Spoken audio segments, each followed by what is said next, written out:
بسم اللہ الرحمن الرحیم. ناظرین السلام علیکم. میں ہوں آپ کا میزبان صابر شاکر وفاقی دارالحکومت اسلام آباد سے. کچھ تازہ ترین اطلاعات اور اہم خبریں آپ سے شیئر کرتے ہیں. آنے والا ہفتہ کافی امپورٹنٹ ہوگا، فیصلہ کن بھی ہو سکتا ہے کہ معاملات کس طرف جانے ہیں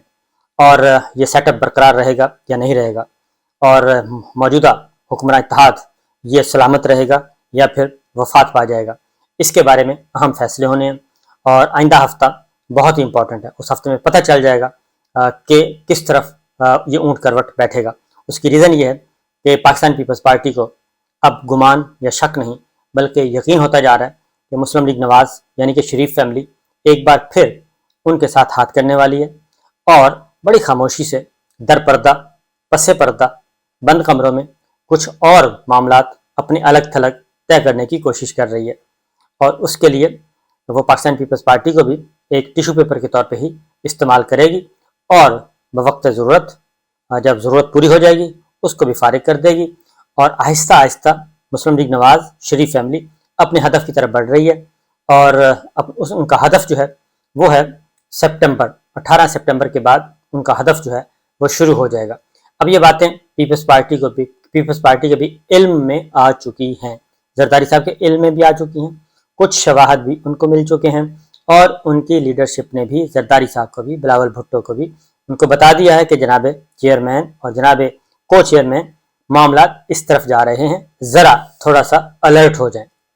اس کی ریزن یہ ہے کہ مریم صاحبہ نواز شریف صاحب ایک بال پہ کئی وکٹیں اڑانا چاہتے ہیں، اور یہ جو خاص طور پہ الیکشن کمیشن آف پاکستان نے تاریخ دی ہے 8 اکتوبر کی، وہ 8 اکتوبر کی تاریخ کہاں سے آئی ہے؟ یہ حذف کھولنے کی کوشش کی جا رہی ہے. نہ صرف ہم بلکہ پاکستان پیپلز پارٹی بھی اس بارے میں کافی شکی ہوئی ہے، شکوک و شبہات اس کے یقین میں بدلتے جا رہے ہیں. اس کی ریزن یہ ہے کہ یہ جو اجلاس ہوا تھا پارلیمنٹ کے جوائنٹ سیشن سے پہلے اجلاس ہوا، وفاقی کابینہ کا خصوصی اجلاس، اس اجلاس میں صرف مشاورت کی گئی تھی، اور اس اجلاس میں 8 اکتوبر کی تاریخ کہیں سے بھی نہیں آئی تھی، اور ابھی صرف ڈسکشن چل رہی تھی کہ رانا ثناء اللہ صاحب سپریم پارلیمنٹ میں آتے ہیں، وہ ایک تقریر کرتے ہیں اور تھوڑی دیر کے بعد الیکشن پوسٹ پون ہو جاتا ہے اور الیکشن کمیشن 8 اکتوبر کی تاریخ دے دیتا ہے. دوسری جانب زبان پار کارپوریشن پاکستان پیپلز پارٹی اس کے بھی خلاف، گیٹ توڑا گیا اس کے بھی خلاف، اور دوسرا سب سے اہم ثاقب نثار صاحب سابق چیف جسٹس ان کے خلاف جو پوسٹر لے کے آئے ہیں ایوان میں، پارلیمنٹ ہاؤس میں، قومی اسمبلی کے اجلاس میں، پارلیمنٹ کے جوائنٹ سیشن میں، اس پہ بھی پاکستان پیپلز پارٹی نالا ہے، اور وہ یہ سمجھنے میں حق بجانب وہ کہتی ہے کہ ہم ہیں کہ شریف فیملی ایک بار پھر 90 کی دہائی کی جو سیاست ہے اس طرف بڑھنا چاہ رہی ہے، اور اس کا ہدف صرف عمران خان نہیں بلکہ ان کا ہدف پاکستان پیپلز پارٹی بھی ہے، اور جو کھیل کھیلا جا رہا ہے وہ مولانا اور میاں صاحب یعنی کہ نواز شریف صاحب مل کر کھیل رہے ہیں، باقی سب کو وہ فارغ کرنا چاہ رہے ہیں اور اسی طرف جانے کی کوشش کر رہے ہیں. یہ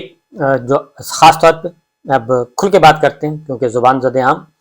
مسلم لیگ نواز شریف فیملی 18 ستمبر وہ 18 ستمبر کو بس انتظار کر رہی ہے، اور اسی لیے یہ جو الیکشن کمیشن نے تاریخ دی 8 اکتوبر، یہ بھی مسلم لیگ نواز کے کہنے پہ دی گئی ہے. اس کی ریزن یہ ہے کہ جو چیف الیکشن کمشنر ہے وہ سعید مہدی صاحب کے داماد ہیں، اور سعید مہدی صاحب نواز شریف صاحب کے پرنسپل سیکرٹری تھے اکتوبر 99 میں، اور جب لاسٹ گورنمنٹ تھی ان کی 2018 کے وقت، اس وقت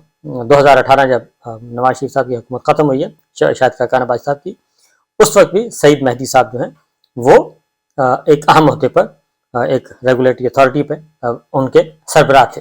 تو اس لیے ان کے ذریعے چیف الیکشن کمشنر صاحب سے ان کا رابطہ بدستور موجود ہے، اور سعید مہدی صاحب کا تعلق براہ راست تعلق فیملی ریلیشنز وہ باجوہ صاحب کے بھی بہت زیادہ قریبی ہیں، اور باجوہ صاحب کے بھی بہت قریب ہیں، اور کہا بھی جاتا ہے کہ شاید ان کے استاد بھی ہیں. تو یہ ایک چین ہے جس کے ذریعے سے یہ سارے کام ہو رہے ہیں. اب نواز شریف اور شریف فیملی مسلم لیگ نواز وہ نہیں چاہتے کہ موجودہ چیف جسٹس عمر عطا بندیال صاحب کی موجودگی میں الیکشن ہو. اس کی ریزن یہ ہے کہ عمر عطا بندیال صاحب کو اپروچ کیا گیا، اور اپروچ کرنے کے بعد ان کو اپروچ بھی کیا گیا، ان کا منت اللہ بھی کیا گیا، لیکن چیف جسٹس عمر عطا بندیال صاحب نے اس بارے میں کسی قسم کی نہ کوئی کمٹمنٹ کی اور نہ ہی ان کی بات مانی،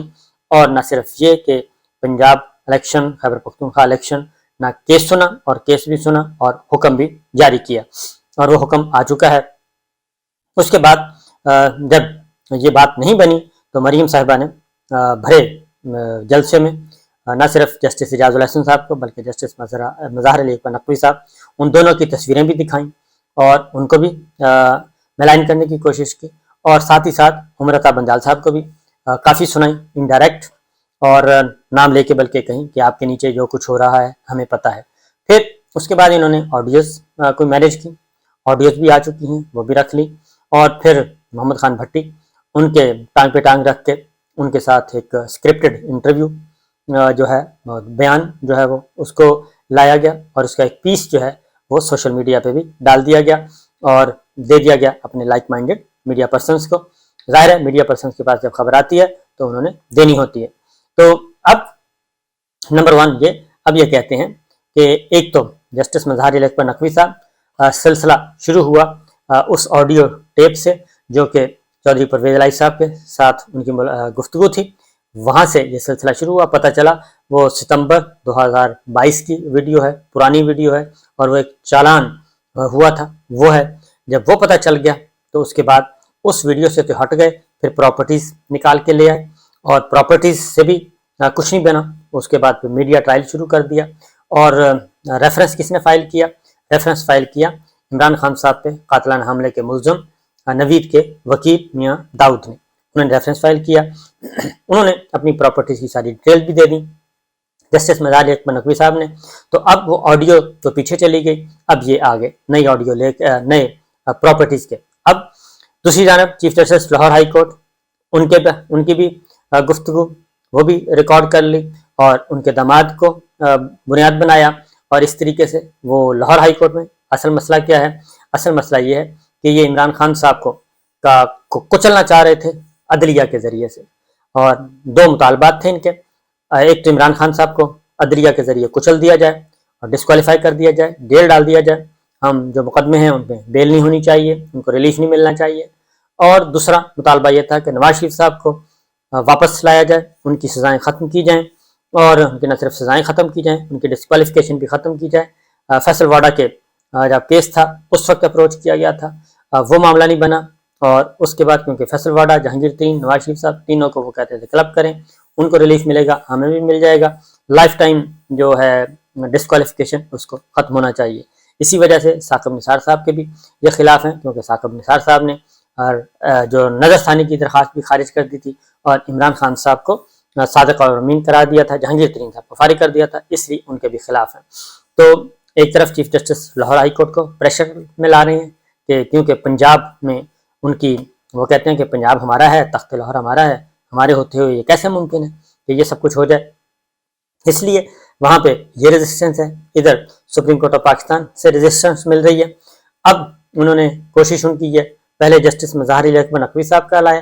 پھر جسٹس اعجاز الحسن صاحب کو شامل کیا، اس کے بعد جسٹس منیب اختر صاحب کو شامل کر لیا، یعنی شامل کرتے جا رہے ہیں اور مائنس کرتے جا رہے ہیں، اور تاثر یہ دے رہے ہیں کہ جناب ہم بہت پاورفل ہیں۔ اس کی ریزن یہ ہے کہ سسٹم ان کو سپورٹ کرتا ہے، سسٹم کے یہ لاڈلے ہیں، سسٹم ان کو نہیں پوچھتا، اور ان کو کئی قتل، کئی خون بھی معاف ہیں، وہ ہر طرح کے جس طرح کے بھی وہ کئی خون معاف ہیں۔ اس کی ریزن ہے کہ ارشد ملک صاحب جج مرحوم احتساب عدالت کے، ان کی آڈیوز ویڈیوز منظر عام پہ آئیں،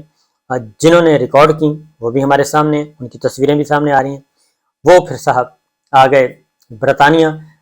میں، انہوں نے قیام کیا، طویل عرصے تک رہے، اب وہ واپس پاکستان پہنچ گئے ہیں، اور وہ الیکشن لڑ رہے ہیں، اور پنجاب اسمبلی کا، اور انہوں نے کاغذات بھی جمع کروائے تھے، سیکیورٹی بھی کروا رہے تھے، تو وہ یہ سارا کچھ ہو رہا ہے۔ تو نہ ہی جسٹس قیوم صاحب کی آڈیوز آئیں، سسٹم نے ان کو کچھ نہیں کہا، جسٹس عائشہ عزیز صاحب کی آئیں، سسٹم نے کچھ نہیں کہا، جسٹس قیوم صاحب بھی اپنے عہدے سے ریٹائر ان کو بھی عہدہ چھوڑنا پڑا، جسٹس راشد عزیز صاحب کو بھی عہدہ چھوڑنا پڑا، لیکن ان کو کچھ نہیں کہا کیونکہ یہ سسٹم کے لاڈلے ہیں۔ اس دوران مریم صاحبہ بہت کچھ کہہ چکی ہیں، نواز شریف صاحب بہت کچھ کہہ چکے ہیں، اور لیکن ان کو سسٹم نے کچھ نہیں کہنا کیونکہ یہ سسٹم کے لاڈلے ہیں۔ اس کے باوجود یہ کہتے ہیں کہ عمران خان صاحب لڑ رہے ہیں. ایک تو یہ کہتے ہیں جی عمر عطا بندیال صاحب جب تک چیف جسٹس ہیں اب ان کی موجودگی میں الیکشن نہیں ہونے چاہیے. انہوں نے ریٹائر ہونا ہے 16 ستمبر کو، 17 کو وہ آ جائیں گے، 18 پہلا دن ہے چیف جسٹس جناب قاضی فائز صاحب کا، وہ چیف جسٹس بن جائیں گے. اب مسلم لیگ نواز کے اندر کی آوازیں آ رہی ہیں کہ بس جی ہم انتظار کر رہے ہیں چیف جسٹس عمر عطا بندیال صاحب کے جانے کا، اس کے بعد پھر چیزیں کھلیں گی. اسی لیے تاریخ دی گئی ہے 8 اکتوبر کی کہ کوئی اور تاریخ نہ دیں، کیونکہ تاریخ تو الیکشن کمیشن کا اختیار ہی نہیں ہے، تاریخ تو صدر مملکت نے دینی ہے یا گورنر صاحب نے دینی ہے. تو جب جنرل الیکشن ہوتے ہیں تو صدر مملکت دیتے ہیں، اور اگر نہیں ہوتے، یہ اسمبلی وغیرہ ٹوٹے تو پھر گورنر نے دینی ہوتی ہے. گورنر صاحب نے نہیں دے رہے تھے تو سپریم کورٹ نے آرڈر کر دیا پریزیڈنٹ صاحب کو، پریزیڈنٹ نے تاریخ دے دی، اس لیے 8 اکتوبر کی رکھی. دوسرا 8 اکتوبر کی ایک اور وجہ کیوں 8 اکتوبر تک جانا چاہتے ہیں. صدر مملکت ڈاکٹر عارف علوی صاحب انہوں نے ریٹائر ہو جانا ہے، ان کا ٹینور پورا ہو جائے گا سپٹمبر کی 8-9 تاریخ کو شاید پورا ہو جائے گا، تو وہ بھی چلے جائیں گے. 8-9 تاریخ کو پریزیڈنٹ علوی چلے جائیں گے اور 16 ستمبر کو جناب چیف جسٹس عمر عطا بندیال صاحب چلے جائیں گے. تو یہ نئے صدر کون آئیں گے؟ صادق سنجرانی صاحب قائم مقام صدر بن جائیں گے، چیئرمین سینٹ ہیں، قائم مقام صدر آ جائیں گے، جب تک کہ اگلی اسمبلیاں آ کے الیکشن نہیں کروا دیتی اس وقت تک قائم مقام صدر سنجرانی صاحب چلیں گے، کیونکہ نئے صدر کا انتخاب ہو نہیں سکتا. اس کی ریزن ہے کہ 2 الیکٹورل کالج اس وقت نہیں ہیں، خیبر پختونخوا کی اسمبلی نہیں ہے اور پنجاب اسمبلی نہیں ہے. تو عمران خان صاحب نے جو اسمبلیاں توڑی تھیں ان میں ایک ریزن یہ بھی، ایک وجہ یہ بھی تھی ہڈن، کہ صدر کا جو الیکٹورل کالج ہے وہ فارغ کر دیا جائے. وہ ہو گیا فارغ. اب یہ اس کا اگلا یہ ہے کہ جیسے ہی صادق سنجرانی صاحب آ جائیں گے، پہلے تو چیف جسٹس عمر عطا بندیال صاحب گئے، اللہ حافظ، چیف جسٹس قاضی فائز صاحب آ جائیں گے. ان کے بعد اگلا جو ان کا پلان ہے کہ پریزیڈنٹ آ جائیں گے صادق سنجرانی، پرائم منسٹر ہوں گے شہباز شریف صاحب، کیونکہ انہوں نے 18 اگست تک ہونا ہے، لیکن وہ ادھر تک نہیں پہنچ سکتے. جی ہاں بالکل ادھر تک نہیں پہنچ سکتے. قائم مقام وزیر اعظم ہوں گے اس وقت جب یہ اگر اسمبلی مدت پوری کرتی ہے تو، اگر اسمبلی مدت پوری کرتی ہے تو، اور اگر یہ ایکسٹینشن کی طرف جائیں گے تو پھر نہیں. تو جو بھی وزیر اعظم اس وقت ہوگا وہ ایڈوائس بھیجے گا نواز شریف صاحب کے پارڈن کی اور سزاؤں کے خاتمے کی پریزیڈنٹ آف پاکستان کو. پریزیڈنٹ آف پاکستان ہوں گے صادق سنجرانی صاحب، تو ان کی سزائیں ختم کر دیں گے اور نواز شریف صاحب کی سزائیں بھی ختم، ڈسکوالیفیکیشن بھی ختم، اور وہ واپس آ جائیں گے. اب ڈسکوالیفیکیشن ان کی ختم نہیں ہو سکتی، اس کے لیے ابھی تک ایک مسئلہ بنا ہوا ہے. اس کی ریزن ہے کہ ڈسکوالیفیکیشن ایک الگ کیس ہے، سزائیں الگ ہیں. سزائیں ختم ہو سکتی ہیں، ڈسکوالیفیکیشن ختم نہیں ہو سکتی. تو یہاں پہ معاملہ پھنسا ہوا ہے. تو ایک بات. دوسری بات یہ ہے کہ یہ میں خاص طور پہ آنریبل ججز سے، سپریم کورٹ آف پاکستان کے اور ہائی کورٹ کے تمام ججز اس وقت اگر انہوں نے یونٹی نہ دکھائی،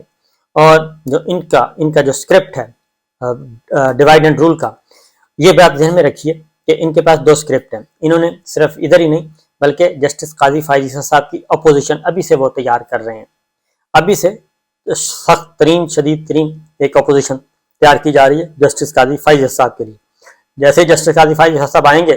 تو اس اپوزیشن کو یہ کہیں گے کہ یہ دیکھیں یہ آپس میں ان کو اصل میں 2 متحارب گروپ ثابت کرنا چاہ رہے ہیں کہ سپریم کورٹ میں 2 متحارب گروپ ہیں،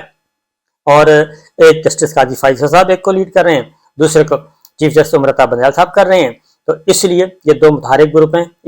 یہ تاثر انہوں نے پھیلا دیا ہے، اور ان کے جو لائک مائنڈڈ ہیں وہ اس کو آہستہ آہستہ سوشل میڈیا پہ، اپنے ٹاک شوز میں، اپنے ٹویٹس میں، اپنے ڈیجیٹل میڈیا میں، اپنی تحریروں میں وہ لے کے آ رہے ہیں، مسلسل لے کے آ رہے ہیں. تو پہلے یہ چیف جسٹس عمر عطا بندیال صاحب کو بے توقیر کرنا چاہ رہے ہیں، اور ان کے ساتھ جن ججز نے، آنریبل ججز نے فیصلے دیے ہیں ان کو بے توقیر کرنا چاہ رہے ہیں. اور اس کی ریزن یہ ہے کہ یہ چاہتے ہیں کہ سب کچھ کنٹرول میں آ جائے، کیونکہ اس وقت عدلیہ جو ہے وہ رجسٹ کر رہی ہے بڑے تگڑے طریقے سے. تو اس لیے جی میں جسٹس قاضی فائز صاحب سے بھی بتا دوں، پہلے تو آنریبل انہوں نے بنا دیا ہے، اور پھر خبریں بھی دلواتے ہیں کہ سیریمونیل ہال میں یہ ہو گیا، ادھر یہ ہو گیا، ادھر یہ ہو گیا. تو یہ نہ ہی چیف جسٹس عمر عطا بندیال صاحب کے خیر خواہ ہیں، نہ ہی جسٹس اعجاز صاحب کے، نہ ہی جسٹس نقوی صاحب کے، نہ ہی جسٹس منیب صاحب کے، نہ ہی جسٹس مظہر صاحب کے، نہ ہی چیف جسٹس قاضی فائز عیسیٰ صاحب کے، نہ ہی جسٹس منصور علی شاہ صاحب کے. یہ کسی کے خیر خواہ نہیں ہے. یہ خیر خواہ ہیں کہ کیا چاہتے یہ ہیں کہ جیسے میڈیا میں چاہتے ہیں، جیسے ہر جگہ چاہتے ہیں، بیوروکریسی میں چاہتے ہیں کہ ان کے زر خرید غلام بن کے جی حضوری کرتے رہیں اور اس کے مطابق اکارڈنگلی چلتے رہیں. جیسے ہی آپ رجسٹ کریں گے یہ آپ کے خلاف ہو جائیں گے. تو ہر طرح کا میٹیریل اب وہ تو سسٹم ہی اور ہو گیا. اب یہ آڈیوز ویڈیوز پہ یہ ساری ریاست کے امور چل رہے ہیں، ریاستی امور، پارٹی امور، ہر طرح کے امور، ادارہ جاتی امور، یہ آڈیوز ویڈیوز پہ چل رہے ہیں. یہ ان کا پورا پلان ہے. تو جسٹس قاضی فائز صاحب کے لیے خاص طور پہ ان کے لیے یہ مسائل ابھی سے پیدا کرنا شروع کر دیے ہیں انہوں نے. یہ مسائل جو ہیں چیف جسٹس امرتا بنجال صاحب کے لیے نہیں ہے، جسٹس اعجاز صاحب کے لیے نہیں، جسٹس نقوی صاحب کے لیے نہیں، جسٹس منیب صاحب کے لیے نہیں، جسٹس مظہر صاحب کے لیے نہیں ہے، جسٹس ستر من اللہ صاحب کے لیے نہیں. یہ بلکہ سارے کے سارے مسائل جو ہیں یہ بنیادی طور پہ یہ ہیں جسٹس چیف جسٹس قاضی فائز عیسیٰ صاحب جو مستقبل میں انہوں نے بننا ہے، ان کے لیے یہ سارے کے سارے مسائل پیدا کر رہے ہیں. اجازت دیجیے، اللہ حافظ.